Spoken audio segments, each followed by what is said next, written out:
मूंखे प्रथम नज़ीम रहबर जे फिक्र उन लीडरशिप जो त मां ज़िंदगीअ जे आख़िरी पसारनि ताईं पंजाबी साम्राज्यत जे ख़िलाफ़ वेड़ विढ़ंदुसि।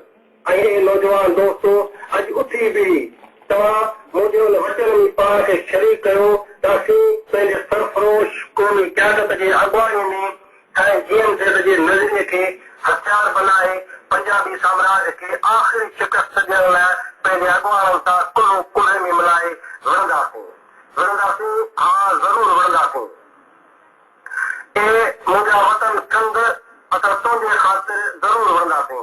इन करे बि असां विढ़ंदासीं जो असां हिकु बावकार ऐं पुरअज़म क़ौम आहियूं। असां इन करे बि विढ़ंदासीं जो असां क़ौमी तहरीक आहियूं ऐं बाशऊर क़ौम पंहिंजे वतन जे मामले ते इंतिहाई हसास ऐं संजीदा हूंदियूं आहिनि। क़ौमूं पंहिंजे क़ौमी वसीलनि, क़ौमी कल्चर, क़ौमी सरहदनि, पंहिंजे धरतीअ जे पहाड़नि, दरियाहनि, ॿेड़नि, रेगिस्ताननि, मैदाननि ऐं सामूंडी